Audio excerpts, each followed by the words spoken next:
Thank you for that kind introduction, and thank you so much for having me tonight. It is a pleasure to be your speaker about women in politics, specifically challenges and opportunities for women candidates and office holders in a partisan era. And so I'll speak for roughly an hour, but if you have questions as I go, feel free to raise your hand, ask a question, and then I'll leave plenty of time for questions at the end. A lot of the research I refer to is not about this presidential election cycle. So I'll say a little bit about this cycle, and then certainly that would be a good topic for questions as well. Depending on how you look at it, well, in any way you look at it, 2016 is a historic year for women. Secretary Hillary Clinton is the first major party presidential candidate, and this follows 2008, when she came close to becoming the nominee, and then when Sarah Palin was the Republican vice presidential nominee. Of course, the first woman on a presidential ticket was Geraldine Ferraro, who joined Walter Mondale's ticket in 1984. And so as we celebrate these historic milestones in 1984, in 2008, in 2016, it obscures women's persistent underrepresentation in the United States. So since 2008, the gains in women in Congress have actually been very slow. Some years there have even been sort of a step backwards in terms of women's representation. So today I'll provide a short overview of women in elected office and then the challenges of electing more women to office. Why are women underrepresented at every level of office in the U.S. and what difference does electing women make? Why should we care that women are so underrepresented in the United States? So this is what you look at when you look at the U.S. Congress these days. A sea of men, usually white men, sort of punctuated by just a handful of women. And indeed, in 2016, women comprise only 19% of the U.S. House of Representatives. That's 84 of 435 women, 69% of whom are Democrats. So Republican women are even more drastically underrepresented. Women are only 20% of the U.S. Senate, 20 out of 100 senators, and only 5 of the 20 senators are Republicans. Women fare only slightly better at the state legislative level, comprising 24.6% of all state legislators across the country. Minnesota does better than the national average. In fact, we're 5th out of the 50 states, with 33.3% of Minnesota's legislature comprised of women. 6 out of 50 governors are women, and 19% of mayors of major cities with 100,000 people or more, are women mayors, Minneapolis being one of them. So women are woefully underrepresented at all levels of office in the United States. This figure shows the increase in congresswomen in the House of Representatives from 1988 to 2016.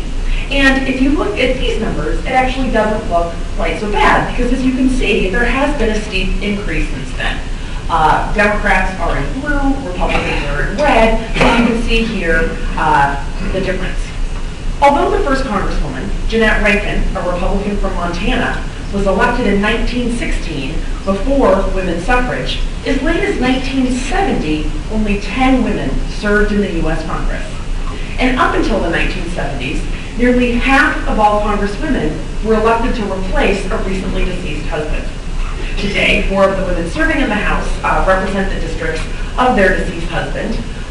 One woman, Debbie Dingell, actually represents the House seat of her still living husband, legendary John Dingell, who served in Congress for more years than any other member of Congress. And as recently as 1980, only 19 women won House elections of a total of only 52 female candidates. So if we take the historical perspective, there actually have been important increases since the 1970s. But when you expand the scale to all 435, you can see that women's numbers don't look very good. And in fact, the U.S. is ranked 74th worldwide in its percentage of women serving in the national legislature. That's behind countries such as Rwanda, Uganda, and the usual suspects such as Sweden and Norway, that have very high levels of women's representation. So why so few women? What is it about the U.S. that causes us to elect so few women? Well, this always surprises my students when I tell them, but scholarly research published election cycle after election cycle shows that when women run for Congress and when women run for the state legislature, women win at the same rate as men. So why are women so dramatically underrepresented? There are several possible explanations that political scientists have explored for the dearth of women in politics. The first are institutional barriers, namely the incumbency advantage. In election cycle after election cycle, over 90% of members of Congress in the House are reelected, and over 80% of U.S. senators are reelected. In 2014, 96% of members of the House running for reelection were reelected. So clearly, incumbency must be part of the answer, right? Incumbents tend to win re-election. They keep their seats for a long time, on average somewhere between 16 and 20 years, some as long as 50 years, and so that prevents newer women from getting in. Well, in fact, the incumbency advantage doesn't have a whole lot of explanatory power, because in a study of states that actually enacted term limits, there was the expectation that in states with term limits, where there were a lot of new open seats, that would lead to an increase in women. So California was one state that actually fared pretty high in terms of the proportion of women in the state legislature. It enacted term limits. Arizona, several other states through the initiative process, voters chose to term limit their state legislators. And so by the time term limits began to kick in the mid to late 2000s, political scientists were able to analyze the effects. And the predictions that term limits would increase women's representation because it would force open seats, provide opportunities for the new entry of candidates, just didn't come true. In fact, in California, women's representation even went down because a lot of the legislators that were termed out were long-serving women. So as it turned out, at least where we could have an experiment with a whole bunch of open seats, term limited legislatures, it didn't look like the incumbency advantage was the biggest problem. Other institutional barriers include party recruitment, and this is a problem, although there is a lot of variation from state to state and party to party. Political scientists have done research and have found that in some states, parties just play a much more active role in the recruitment process than others. In some states, they serve as recruiters, they serve as gatekeepers, trying to prevent women or candidates from running for office. And whether or not party recruitment and party gatekeeping helped or hindered women really depended on the type of states and districts that we were talking about. Because there's the perception that women can only win in very liberal urban districts. And in fact, women are more likely to represent liberal urban districts, but those aren't the only types of districts that women represent. Just think about former Congresswoman Michelle Bachmann from Minnesota's 6th District, one of the most conservative districts in the state. So party recruitment may be part of the answer, but because there's so much state to state and district to district variation, it was hard to really get a handle on that. Well, the eligibility pool and the electoral pipeline. The state legislative pipeline. We know that most members of Congress have already served in office. This is true for both men and women.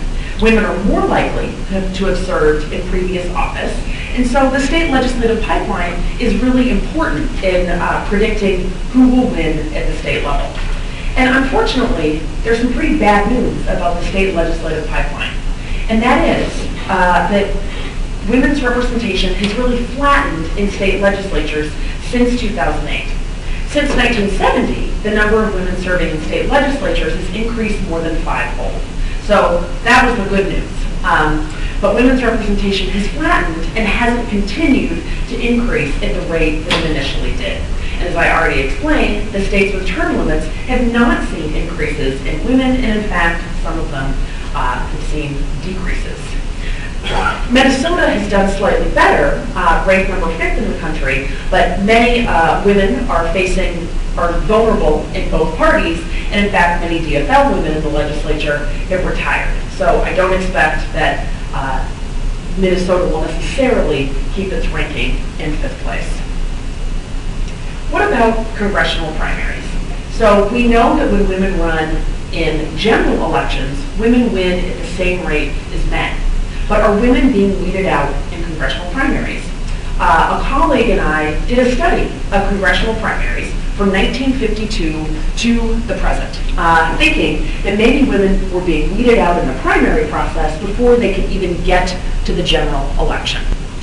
And we found that the gender effects varied by party, but the news for Democrats was pretty good. From 1988 on, Democratic women were actually more likely to win their primaries than similarly situated Democratic men. Republican women don't have the same advantage, but they're not disadvantaged. So Republican women win at the same rate as their male colleagues when running in congressional primaries. And since 1988, women in the Democratic primaries have done slightly better. However, this is despite more of an uphill battle, because women tend to draw a crowd in primaries. So incumbent congresswomen attract more candidates, more challengers in their primaries than men, more incumbents do. And congresswomen attract more women and more candidates in the other party's primary. So when a woman is serving in office, she's more likely to draw a crowd from the other party. People want to defeat her more, or sort of strive to defeat her more, including women.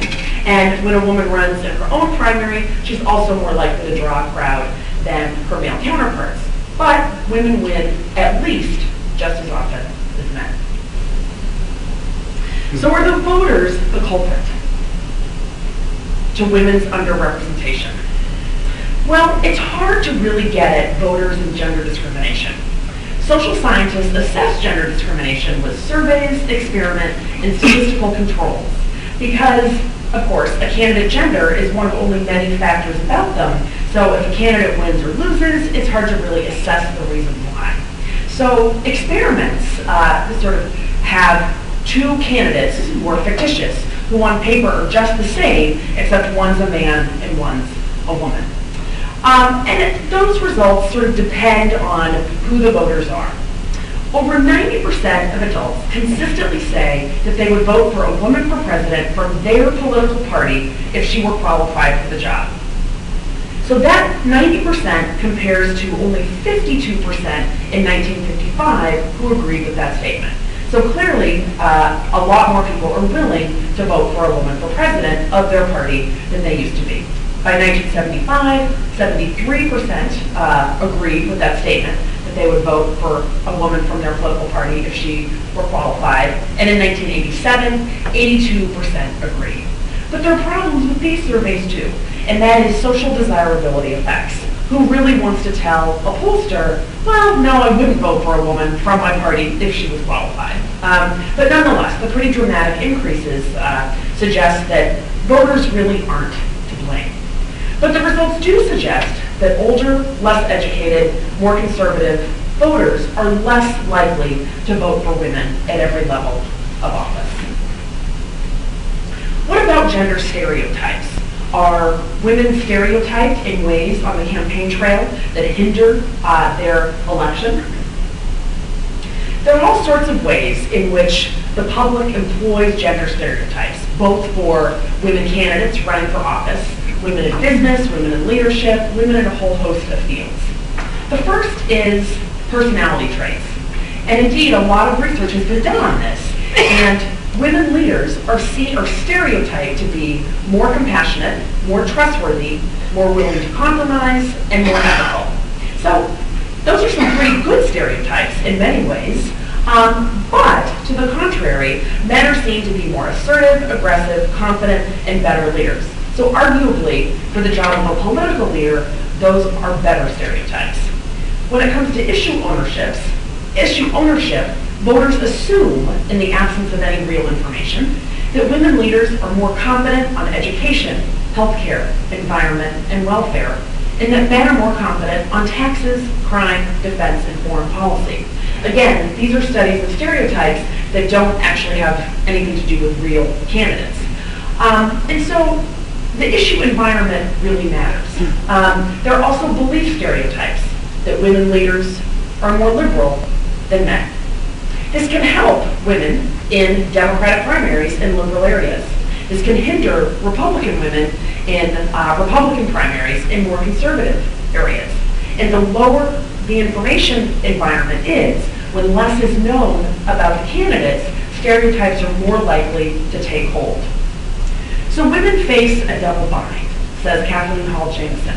Women must both be competent and show their leadership skills, while at the same time still continue to be feminine and compassionate and sort of ascribe to some of the stereotypes that are positive about women leaders. And so this makes it difficult for women to compete with men who don't face this gender bind.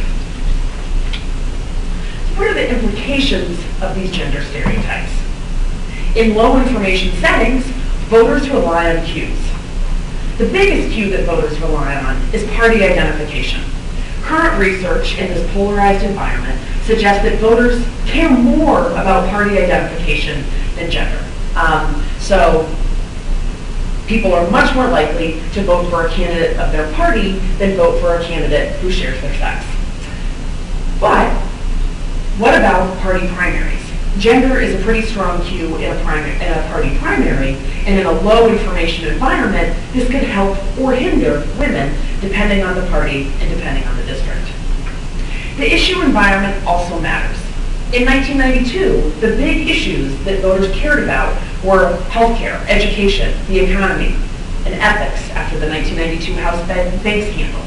Not coincidentally, the 1992 elections were very good for women. In fact, the number of women in the House of Representatives after the 1992 elections went from 29 to 48. So the biggest percentage-wise increase in the number of women serving in office that we've ever seen. In 2006, there were a number of scandals in the House of Representatives, another good year for women. And experimental research shows that when women are primed to think about terrorism, they're less likely to support women candidates. So the issue environment can also disadvantage women if the salient concerns are issues where stereotypes suggest that women shouldn't be strong on those issues. Sort of added to that is that there is some empirical support for the stereotype that women are more liberal than men. In fact, if you look at ideology scores of current women serving in office, you do find that women are more liberal. But does that mean that every woman serving is liberal? Of course not. And so conservative women, and Republican women in particular, have to go the extra mile to really prove their conservative credentials, particularly in low information settings, when voters might otherwise assume that they're liberal and not vote for them on that basis. And in a study of gender stereotype use by voters, the voters who had no contact with the candidates were more affected by the candidate's gender. In other words, more influenced by the stereotype because they weren't exposed to information about the candidate. So I've talked about a number of culprits, a number of potential causes for women's underrepresentation. But research over the last several years has made it pretty clear that the biggest reason that there aren't more women in politics is because women aren't running for office. It's not that voters are discriminating against women or not enough of them to really affect election outcomes. Women are winning at the same rate as men, in some situations even more. But in fact, women with the same qualifications as men are less likely to run for office. Two political scientists, Jennifer Lawless and Richard Fox, have done what they term a citizen political ambition study. And they've done a couple different waves of this study, starting over 10 years ago. And they surveyed over 3,000 respondents nationwide from the professions that are most likely to lead to a bid for office. And that's working in the law, working in business, working in education, or working in politics. And so, really, all of the people that they surveyed were qualified to run for political office. And they had an equal number of men and women in these professions that comprised the candidate eligibility pool. And what they found was that the women in this pool were less likely to run than similarly situated men with the same qualifications. Why? Well, women with the same qualifications as men were less likely to perceive of themselves as qualified. So that was the biggest barrier. That when asked, are you qualified to run for office, a statistically significant number of, there was a statistically significant gap in the number of men and women saying yes, with many more men saying yes, they were qualified. The women in the candidate eligibility pool were less likely to have been recruited by party leaders, by community leaders, and even by family and friends. Women had more negative views of campaigning and the toll that it would take on their lives, more negative views of the political environment, and greater family responsibility. This table is a little bit hard to see, but I'll read some of the statistics here. Women were more likely than men to respond to the acts of soliciting campaign contributions, dealing with party officials, going door to door to meet constituents, dealing with the press, the loss of privacy, taking time away from the family, and potentially having to engage in a negative campaign would be so negative as to deter them from running for office. When I present this research to my students, one of their responses is, okay, but these women in the candidate eligibility pool, if they already are in the legal profession or they already are in business, they must be older than we are, right? They must already have gotten their law degree, gotten their MBA, and have been practicing for a while if they're eligible to run for office. And so they say, I'm sure this has changed for our generation. So I surveyed some of my students at the University of Minnesota Twin Cities, and these are students in an upper division political science class, so knowledgeable about politics, obviously smart students, and there were some pretty striking differences that really, I think, woke some of these students up. The women were more active in campus politics than the men.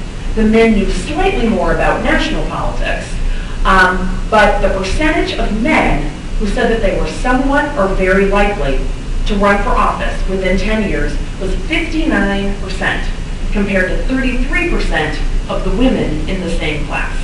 And so I think for some of the women, this was sort of a wake-up call. Why do I think I'm not going to run for office in the next 10 years when some of my male counterparts do? So that was running for office, and then I also had data on will they be qualified to run for office in the next 10 years. And there was a big difference there, too, with 20% of the men saying very qualified compared to only 5% of the women, and 67% of the men saying they would be somewhat or very qualified compared to only 47% of the women. So there have been other national surveys since I did this survey of my class of the younger generation, which really which really show the same results. Yes? Do you have any insight of what qualified means? So that's a great question. So what qualified means to them? I mean, it is in the eye of the beholder. And so I think in general, women just have a higher self-imposed standard for what qualified means. So I guess one question is whether or not they would think that the man sitting next to them would be qualified and they're not. And that question wasn't asked. But I think that we can see this reflected in the presidential contest right now at some level. The first woman candidate of a major party, sort of like her or not, you can't argue with the fact that she has a long list of qualifications of service in elected office, serving as Secretary of State, that helped prepare her to be president if elected. And the male in this particular cycle is sort of an anomaly in the sense that he's never been a governor or a senator or the leader of the military as previous elected, as all the men that have previously been elected have been. And these data are also consistent with what we know about women as congressional candidates. A colleague and I did a study that showed from 1982 to 2012, the women who run for the House of Representatives have more experience than the men who run for the House of Representatives. So the women are more likely to sort of get their ducks in a row before running for office than the men. In this same study, we found that women are as, if not more, likely to take advantage of open seat opportunities, so sort of maximizing their chances of winning by not running against an incumbent.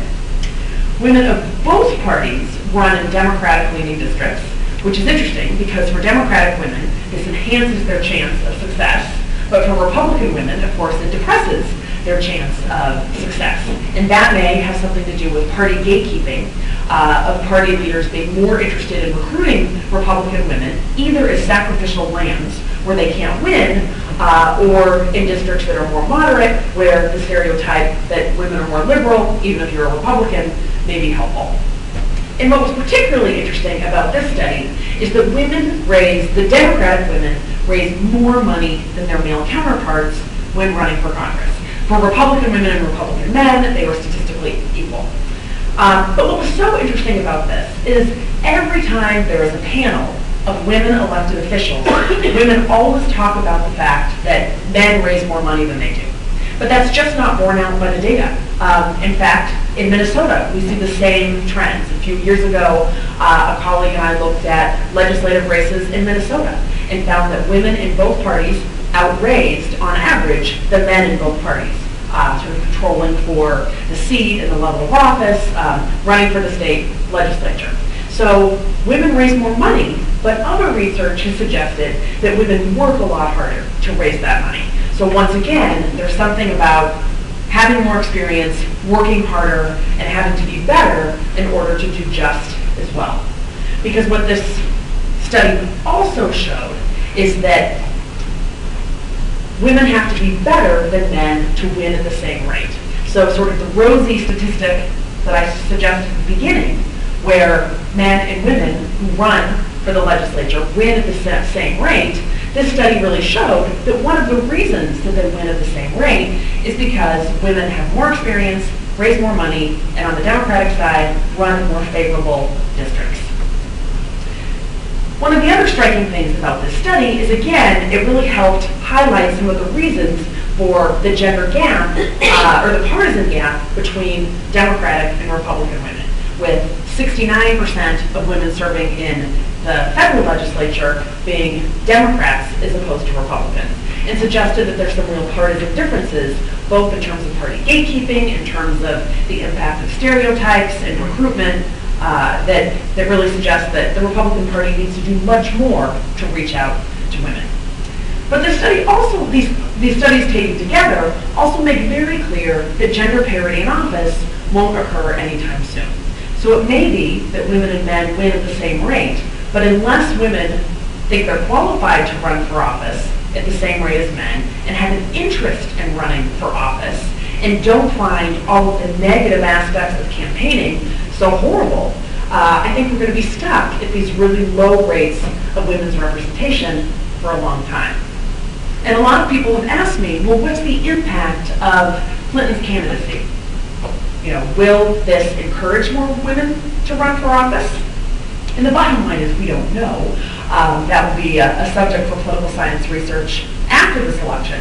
But I think it's pretty clear that any woman who is deterred from running for office because of the negative campaign environment is not going to look at this election cycle and say, wow, now I want to run for office, because we're seeing really a historically negative campaign environment. So there's just no doubt that if any woman, is sort of more worried than men about needing to have a thick skin, about all the rigors of campaigning, looking at the presidential cycle, which is obviously more difficult than a congressional race, which is more difficult than a legislative race, which is more difficult than the park board, but nonetheless, sort of taking all of this into account, just the negativity in this election cycle might be quite a deterrent. On the other hand, there is evidence from some political science research that having women candidates engages adolescent girls to talk about politics more than campaigns that just have men in them.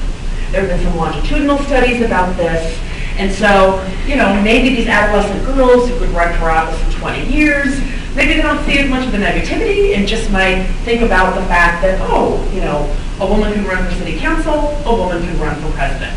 And so it won't seem so anomalous going forward. Think about my 2-year-old daughter, maybe it won't be so strange for her when she's older to have a woman running for office. But there's no doubt that the negative environment deters men and women alike, but based on the data I've shown you, it has an additional impact on deterring women who want to run for office. But it's important to elect women for a lot of reasons, both for substantive policy representation and non-policy benefits as well. I'll sort of start with the non-policy benefits. So, the House of Representatives is the body closest to the people, the chamber that is supposed to represent the people. If this chamber is 81% male, how is that really representing all of the population? So there's something about legitimacy that involves being representative in our representative form of democracy. And without adequate representation of women and people of color, it calls the legitimacy of our representative government into question. There are also benefits to participation, and studies have been done of both women and African Americans that show that being represented by someone who shares some traits with you, so in the case of African Americans, being represented by an African American legislature, for women being represented by women, increases participation, both at the voting booth and in terms of contacting your member of Congress and being engaged in the process. And so that, is sort of aside from the specific policy benefits. And then there's simply symbolic representation. To be represented symbolically by someone who shares your sex, shares your race. But one of the biggest sort of bodies of research on this topic has to do with substantive policy representation. So in the words of Hannah Pitkin, a political theorist, a question was raised. Does descriptive representation lead to substantive representation?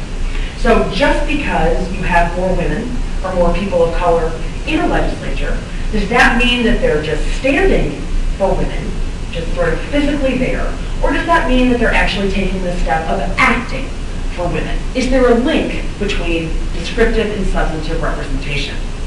And political scientists have found largely that the answer is yes. It's not always yes, and it depends on the issue, but it is largely yes. When it comes to sponsoring legislation, setting the agenda, voting on specific sets of issues, participating in committee, giving speeches on the House and Senate floor, and prioritizing women. This is Senator Kay Bailey Hutchinson, chairing a committee where all the other committee chairs behind her are, of course, her predecessors are all men. So, research that I did with a grad student, Logan Dancy at Minnesota, showed that women are more likely to give speeches on the House floor, consistently from 1989 to 2012. The same is true of bill introductions.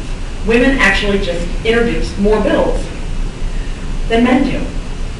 Other political science research has shown that women are more effective when they serve in office. They get more of their bills passed, controlling for the factors that affect bill passage rates. And then other political scientists have shown that women actually are better at bringing money back to their district, which is something that every member of Congress wants to do, even if they say they don't. It always helps with re-election. But the research that I did specifically was about speeches. Are women more actively engaged in the debate, in the process on the House and Senate floor?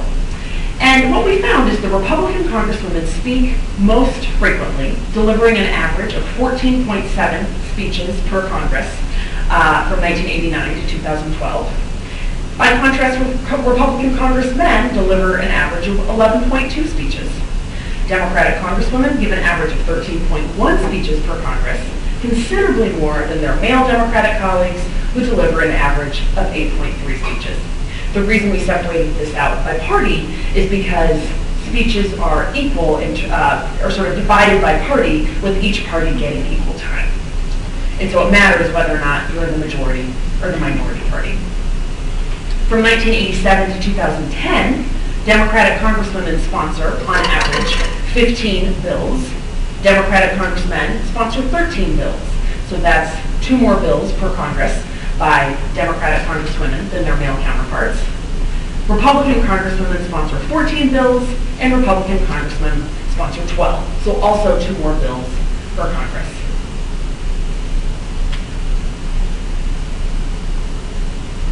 The next slide shows key vote participation in delivering speeches by party and sex in one particular Congress. And this is really to answer the question, are women just more likely to speak when the issue has a disproportionate impact on women? And we found that the answer was no. So one set of speeches that we analyzed was speeches on defense and foreign policy, and found that female Democrats were more likely to give speeches than male Democrats, and female Republicans were more likely to give speeches than male Republicans. The same was true, although not all statistically significant, with the Balanced Budget Amendment, abortion, the Family and Medical Leave Act, and NAFTA. So some issues that women are particularly concerned about have sort of positions in both directions, and some issues that you wouldn't think would necessarily tap a gender dynamic, such as NAFTA. Here, some congresswomen giving speeches, including now House Minority Leader Nancy Pelosi, who was Speaker of the House, the only woman Speaker of the House for 2 terms. And Pelosi's leadership, although it's an N of 1, suggested that women, as sort of the stereotype go, are good at collaboration in some ways, but in other ways, Pelosi really defied gender stereotypes of women. So one of the stereotypes is that women are better collaborators. Of course, one of the stereotypes is that women are more liberal. That does indeed fit Pelosi. But Pelosi was an extremely partisan speaker and continues to be an extremely partisan minority leader. So the notion that women sort of reach across party lines and are more likely to collaborate across party lines certainly does not fit Pelosi's speakership. On the other hand, when Pelosi became Speaker, there was sort of a lot of analysis that suggested that she was going to have a really hard time dealing with her more conservative Democratic colleagues, particularly some of the men from conservative Democratic districts.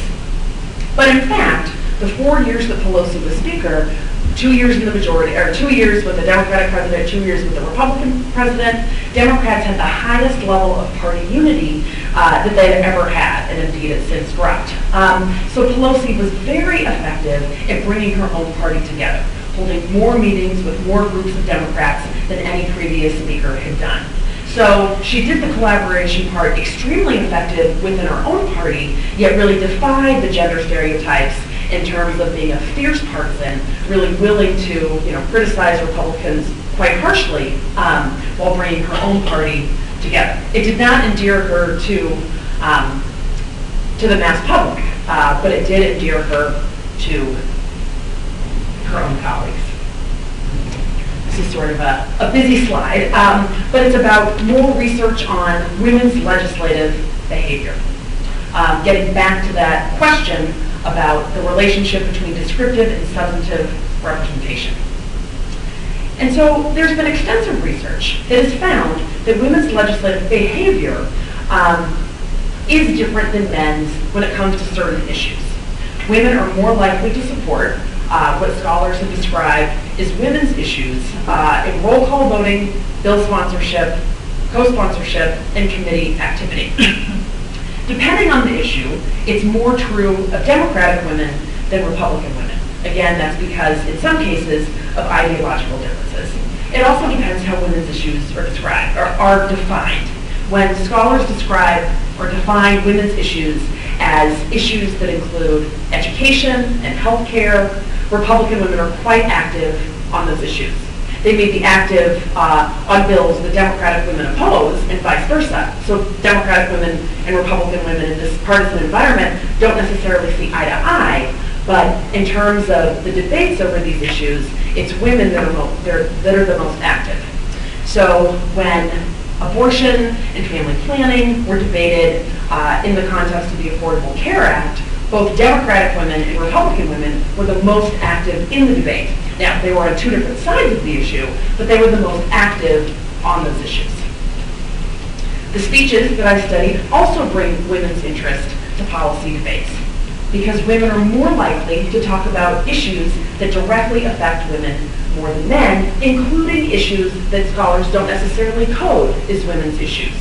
So Republican women, in particular, were likely to talk about the impact of being in Iraq on women and women's human rights internationally. And so women in both parties were more likely to raise and discuss the impact of policies on women, even if they're not traditionally coded as women's issue. Sort of makes sense earlier.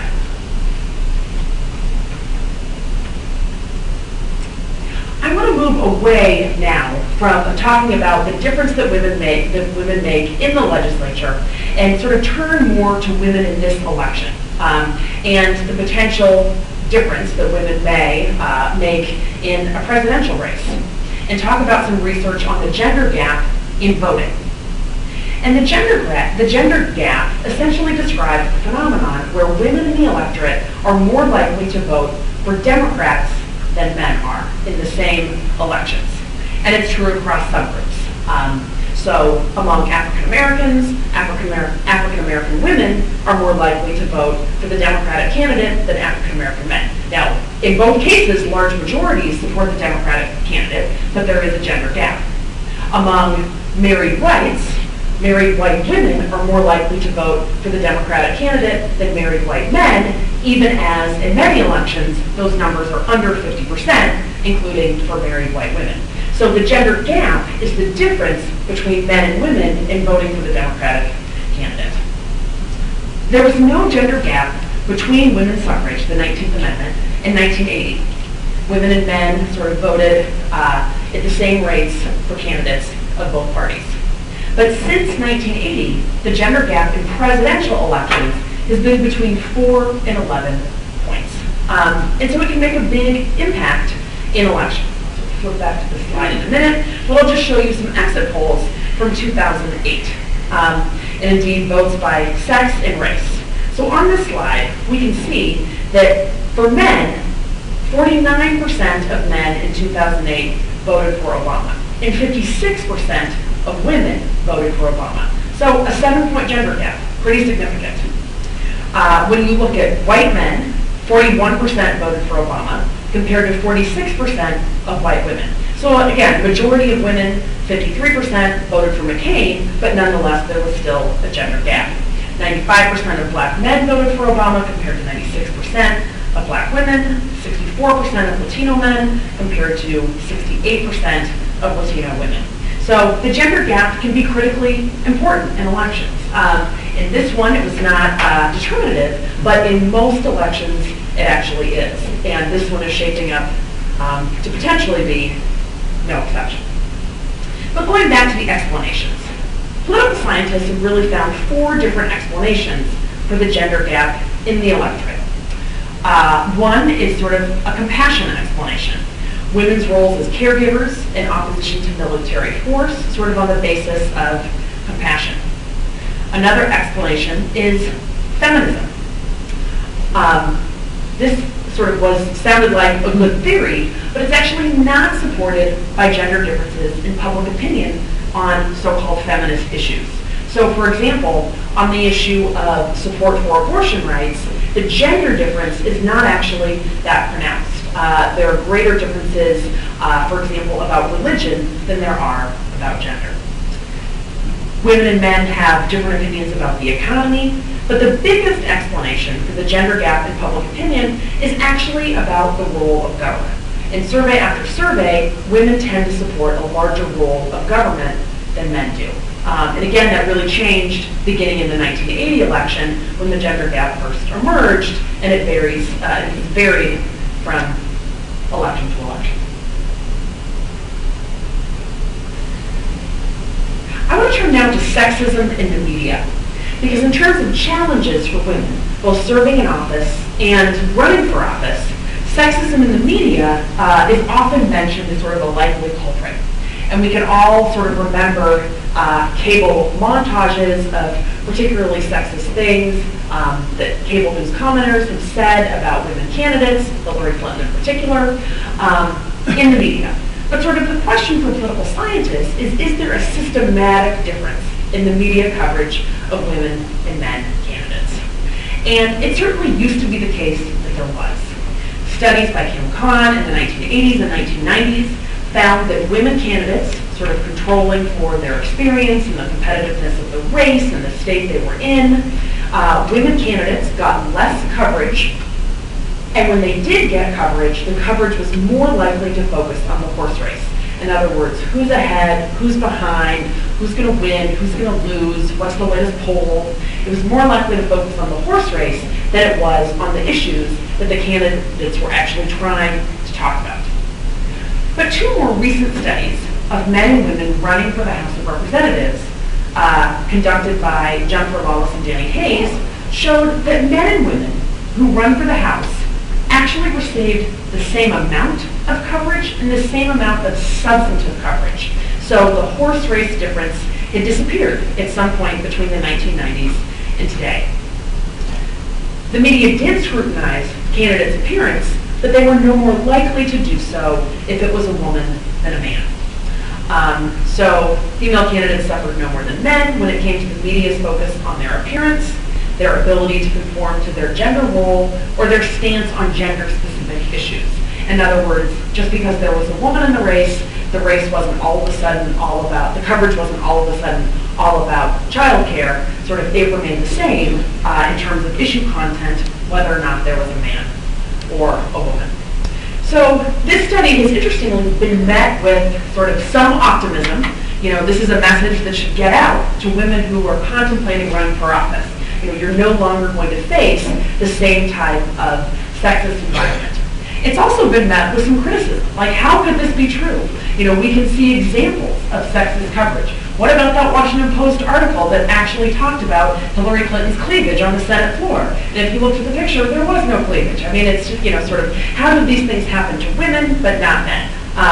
And in these midterm elections, again, these scholars found that there was not a difference. And they analyzed tens of thousands of newspaper articles. So, you know, they really did try to do a very systematic analysis. I think part of the issue may be that sort of this criticism of women is very memorable. And that brings us now to sort of a brief discussion about 2016 and what's going on with the 2016 elections. First, in terms of representation in the House and the Senate, is this going to be a banner year for women in terms of running for office? Well, two women senators, one woman senator, Barbara Mikulski, is retiring. And additionally, two women are running against each other in New Hampshire. So another woman incumbent may lose, but to be replaced by a woman. And then Barbara Boxer in California is retiring, but she will most certainly be replaced by a woman. So the number of women in the Senate could potentially go from 20 to 19, or it could potentially go all the way to 24 if all of the women who are running in really competitive elections win. And so there is some sort of good news for an increase in women's representation in the Senate. In the House, the dynamics are such that some of the women who are in toss-up, there are some women in toss-up races, including here in Minnesota, but I think it's unlikely that the number of women in the House would go up by more than a couple. So I don't expect any big changes in the House of Representatives. We really haven't seen any monumental changes in the House since 1992. So I don't think that, as some people have asked, you know, has there been a big Clinton effect in terms of the recruitment of candidates in 2016? And I just don't think that we're seeing that, at least in terms of women in either party, but including the Democratic Party. But what about the nominating contest in the general election as it relates to Hillary Clinton? There's certainly been a lot of discussion about how coverage of her is different than it would be if she were a male candidate, that she's facing higher expectations than Donald Trump. But I do want to talk first about the nominating contest. Of course, in 2008, she entered the nominating contest against Barack Obama and John Edwards as the presumed frontrunner in 2008. She had more endorsements than did Obama, and certainly more than Edwards, and she was sort of the presumed frontrunner. She obviously did not win that election. She came fairly close. And there was a lot of analysis about why that was, and was gender a factor? And certainly gender is always a factor in every election. Usually the only gender sort of involved is about having to do with the male candidates. But gender always matters, and so gender was present in the 2008 contest. But it's also pretty clear that the Obama campaign had a better organizing strategy in caucus states, and the Obama campaign was better prepared for a long, drawn-out contest, and that the Clinton campaign sort of expected her to win pretty quickly after wins in Iowa and New Hampshire. And when she didn't win Iowa, and it became clear that it was going to be a long, drawn-out contest, it was tough. It was a change election. President Bush was historically unpopular. The economy was not doing particularly well, and the country wanted change. And I think that Clinton assumed, I'm running as a woman. How could that not be the candidate, about change, whereas Obama represented more change? But I do think gender shaped her strategy in some important ways that really hurt her in the nominating contest in 2008. She was already running a general election campaign. She was already trying to overcome the stereotype that she was liberal. She was already trying to sort of demonstrate her experience, and she ran ads such as the one that suggested that she should be the one to get the phone call at 3 a.m. because she had the experience and was ready to do that, and in fact that she was more experienced than Barack Obama, her counterpart at the time.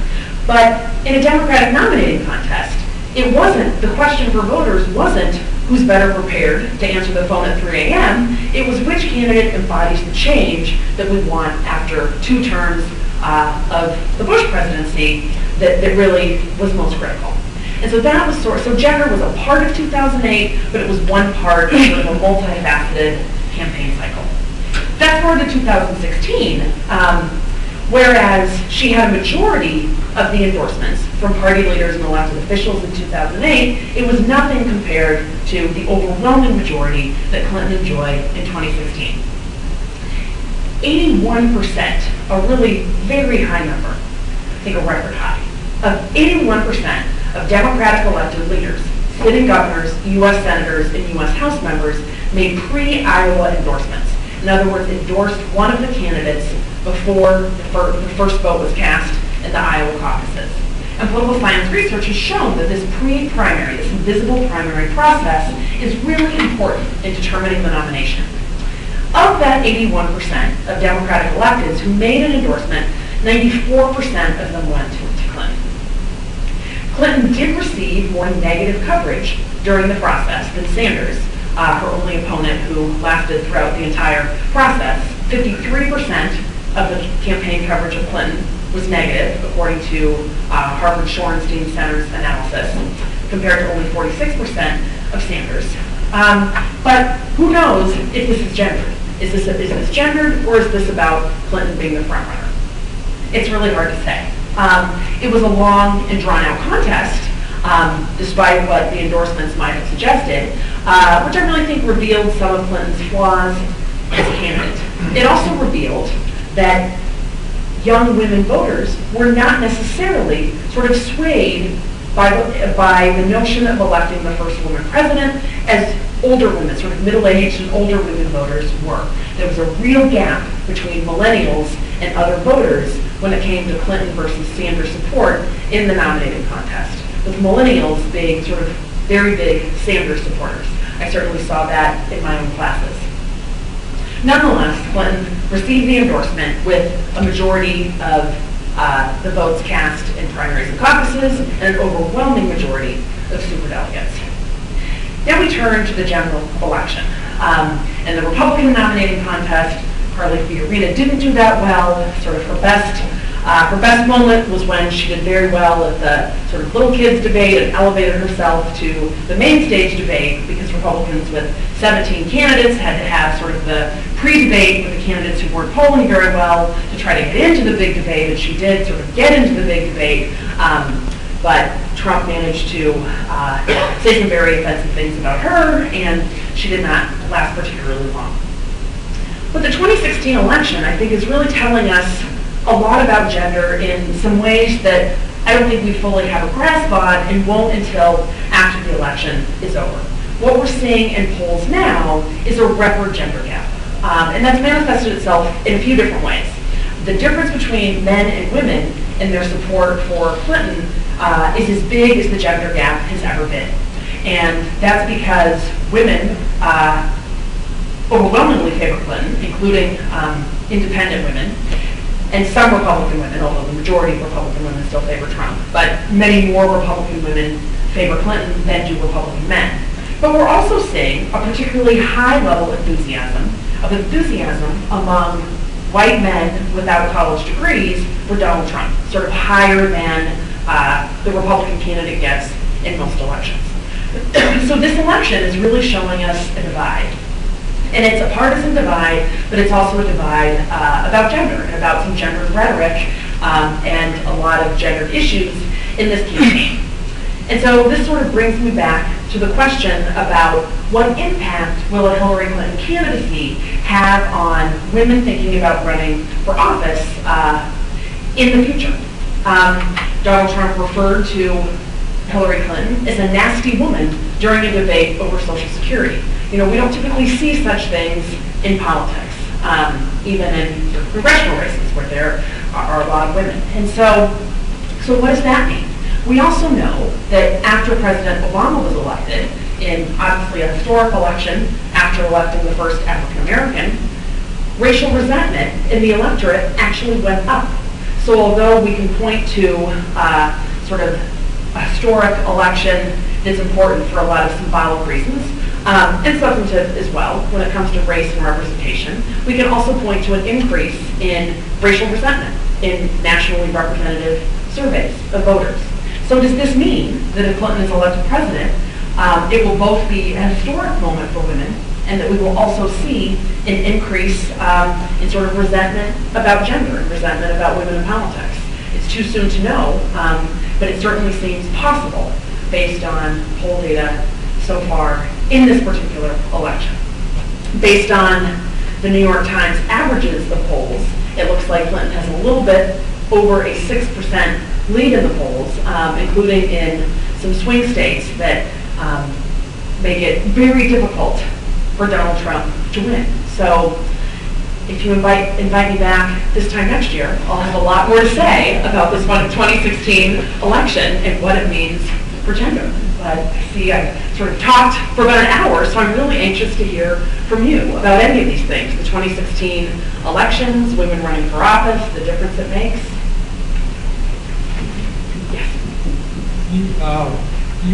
Evangelicals are a big play, or I don't know, big, but part of the Republican movement, and there's a stereotype within that particular subset where there's role models by gender. Does that play into the politics at all? Because the Republicans are less represented by females than like a Democrat? I think that is the case based on the survey data that we have. So survey data does suggest that those who are least likely to support in sort of a hypothetical poll a qualified woman president of one's party are those who are strongly religious. And the measure is not so much by particular religion, although those studies do suggest that evangelicals are among sort of the least supported, but also by religiosity, and that is how often someone goes to church. That is often a better predictor than one's specific denomination or religion. So that is a factor. On the other hand, sort of, the Trump phenomenon is certainly difficult for evangelicals because based on his previous life, for lack of a better word, I mean, he's not exactly a candidate that's consistent with evangelical values. And so he is the Republican candidate, but whether it's the tape with Billy Bush or a change in his position on abortion or allegations of sexual assault, it's pretty complicated. But in terms of Republican candidates, yes, I think that's likely, although certainly Michelle Bachmann was very successful. And so I think it really takes a candidate being able to convince voters that, I'm one of you and will represent your values. If the base of one's electorate is evangelical. And that's a harder thing to do than convincing a bunch of urban liberals that, a woman could be a good representative. But it's possible, it's just harder. In raising money, is there a difference between where men get the money and women get the money? Yes, there is, in the sense that men have more networks. And so there has been research that shows, although this is a little dated now, but there's been research that shows that women are more likely to get contributions from more donors as opposed to fewer bigger donors. But that research needs to be updated. And the other thing that sort of throws a wrench in this is the most successful political action committee, PAC, in the entire country, not Super PAC, but PAC, is Emily's List, which is a group that was started in the 1980s. Emily stands for Early Money is Like Yeast, because it makes the dough rise. In order to attract money, you have to have money.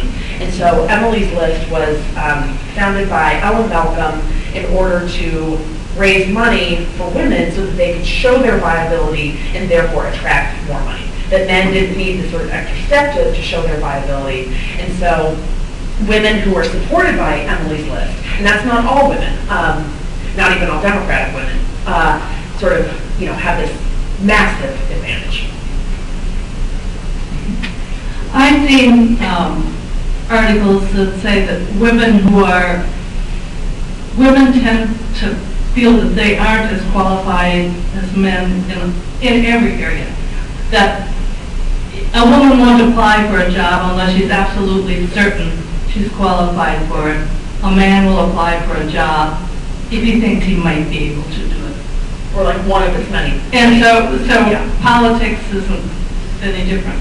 I think that's right. And I think at some level, political scientists shouldn't have been so surprised by this research because it does comport with sort of what people have been saying. And when I worked on Capitol Hill, I actually worked for two different congresswomen.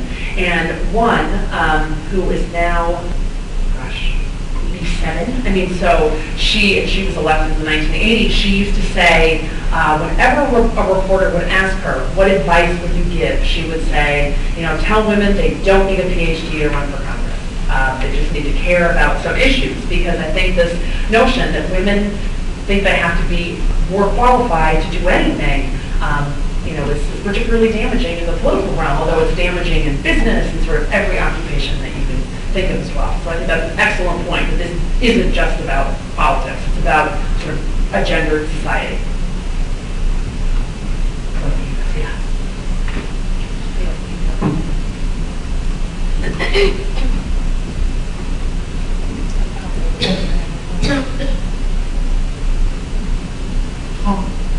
How do you rationalize one of the biggest surprises for a gender gap in politics? The popularity of Sarah Palin in 2007. If you look at it rationally, intellectually, you would say that woman is completely qualified.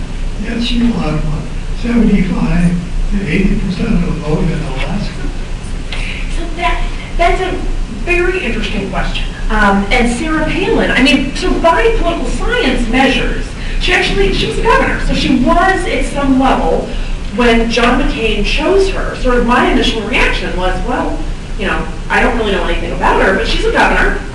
She's qualified. And then you started to listen to her and realize that actually she didn't have a grasp on most of the issues that were necessary to sort of be vice president. But in fact, she was very popular as governor of Alaska and received a lot of praise from journalists, sort of independent reporters, for the way in which she really stood up to some corruption in the oil industry in Alaska. And that on the issues she worked on, she was deemed to be very effective. But Alaska is also a very conservative Republican state. And so she, her conservatism combined with sort of some of her appealing nature, I think just worked pretty well in Alaska. And I don't think it worked well with a national audience at all. And then if you read Game Change or see the movie about sort of John McCain's and selection process and some of the turmoil that they went through, who knows exactly how much of it is true, you sort of realize that in many ways, Palin's the selection of Palin could have been really damaging. It may have been really damaging because, as I've said, women tend to be more qualified and dot all the I's and cross all the T's before even venturing into the public sphere. Whereas Palin really wasn't ready to be in the public sphere at the national level, but yet she was, and so it fed into a totally inaccurate sort of suggestion that women don't deserve to be on the same stage as women because they don't know as much as men. She happened to not know as much, probably as most governors at that time, but that doesn't mean that sort of the systematic evidence that women tend to be better prepared and have more experience still isn't true. But that was probably pretty damaging, especially, the aftermath. She resigned sort of abruptly to do the TV thing. Yeah.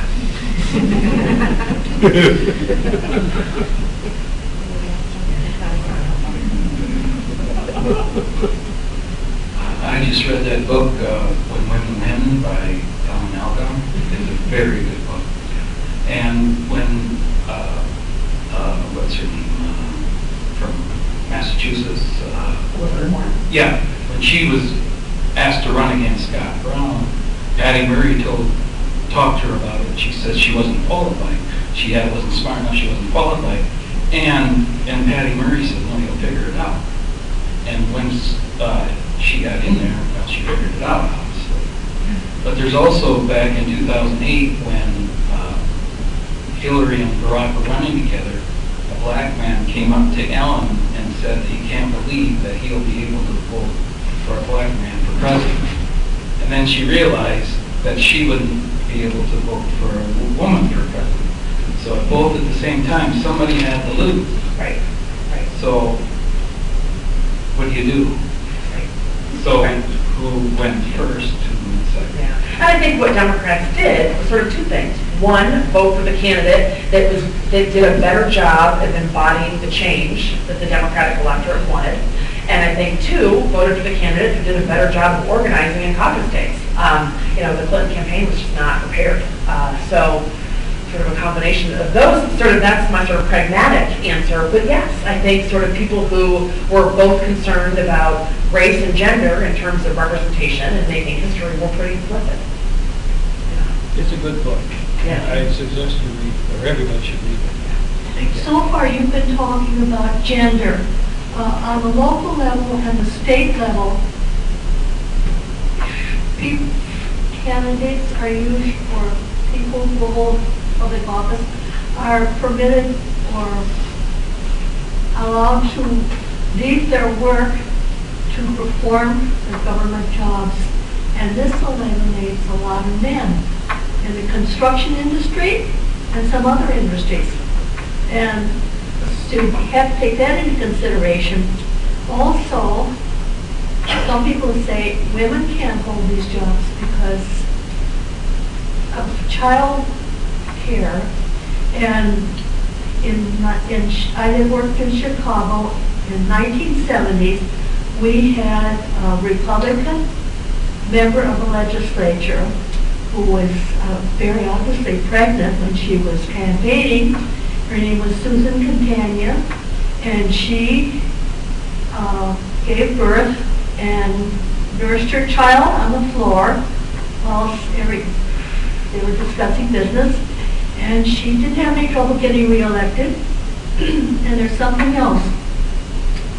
Women of color, I've noticed on the local level and the state level, that are elected to jobs are usually have a strong background in social service jobs, government jobs. And I've never heard any of them being criticized for not being capable of doing the jobs that they were elected to.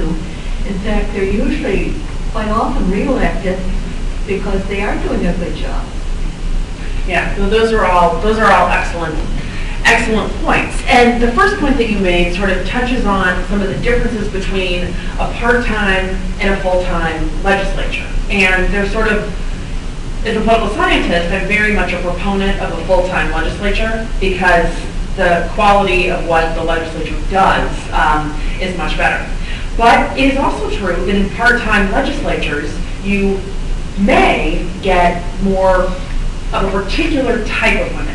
Certainly not single women who need to support themselves or a family on $33,000 a year, but women who are married to people who make a lot of money so that they can actually take a job for $33,000 a year. But I think it would just be good for everyone, women and men, to move to a full-time professional legislature so that everyone could be paid, enough and work full-time and develop the expertise year-round and the relationships with one's colleagues to be much more effective. But that's just sort of my deal with the professional legislature, but it has sort of different consequences depending on the types of women that we're talking about. And here I think intersectionality, talking about women of color, is important as well, because you can't really leave a social services job as easily as you can leave other types of jobs.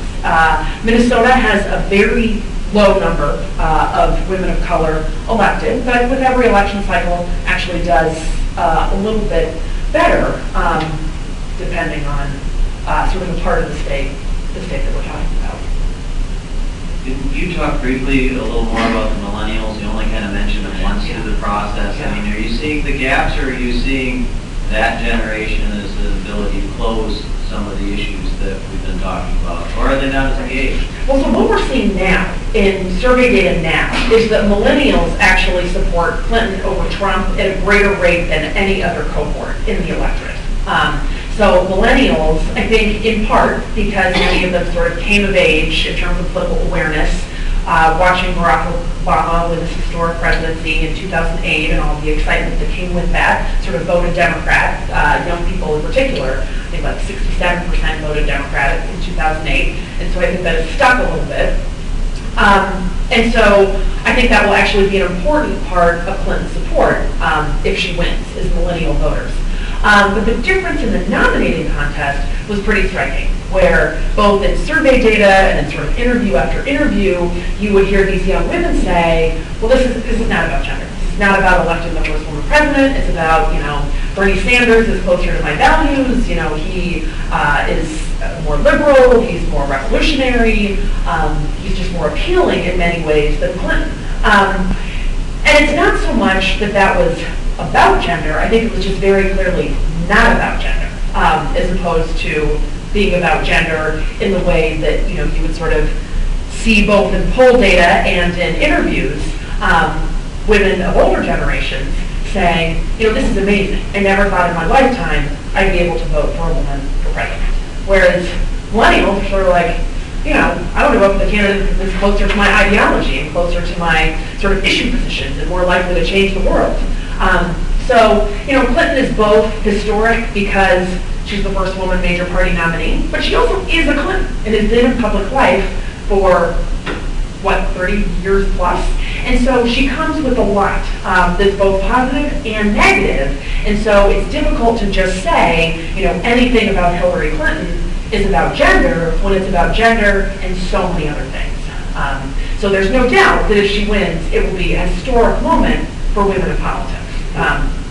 But in terms of people liking her, disliking her, it's about a lot of things, and gender is only one of many factors.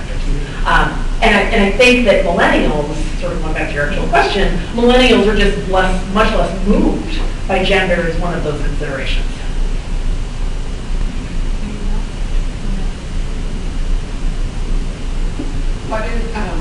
I've often had the feeling that young women don't really understand the progress that women in general have made in the last 40, 50 years. Am I wrong in making that assumption? No, you're not wrong in making that assumption. So first of all, you're not wrong. And second of all, women in college sort of haven't yet realized how sexist the workforce is. Because women in college outnumber men and get better grades.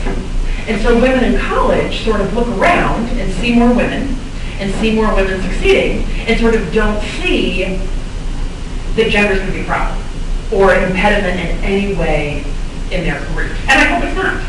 But I think there's some lack of awareness until one is sort of on a career path and facing some of the obstacles that women are likely to face on that career trajectory.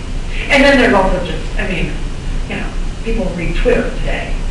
People read Facebook. People read social media. I mean, there's just people in high school, they're learning to the test. I think there is just less awareness at every level for sort of a variety of reasons about women's history.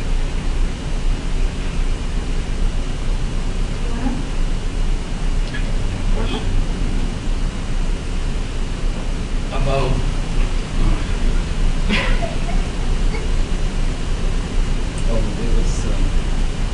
when you said that women won't get equality in representation, like there's 51% women in this country, Right. but they only have 20% representation. So, according to Ellen, the only way to get gridlock out of Congress is to get more women. Yeah, this is where I'm going to disagree. And sort of go back to the Nancy Pelosi example. Nancy Pelosi was outstanding at bringing diverse perspectives within her own party together. And she was also the fiercest partisan attacking Republicans for everything they did at the same time. That's also the institutional context. That's what was required of a leader. I mean, that's what her caucus wanted her to do. That's what the institution says you need to do. That's what you do to be successful. But that is what she did and does to this day. And so the women in the House of Representatives today, this is different than it was when I was there, but today really don't do a particularly good job of working across party lines except on issues that the parties really don't care about. Because if the parties don't care about an issue, they can sort of get away with collaborating and not sort of, having a battle over credit claiming or sort of partisan ideology.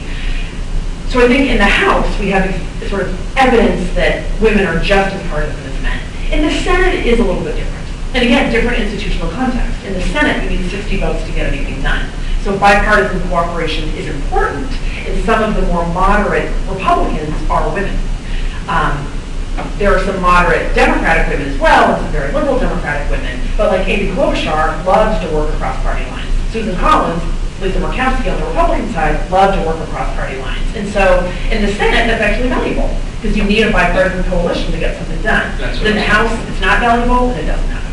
Yeah, but that's the only thing, the last time that happened, that when they were going to shut down the government, the women got together and said, no, you're not doing it. In the Senate. In the Senate. In the Senate, and it's an important distinction, but yes. So they can work together if they want to.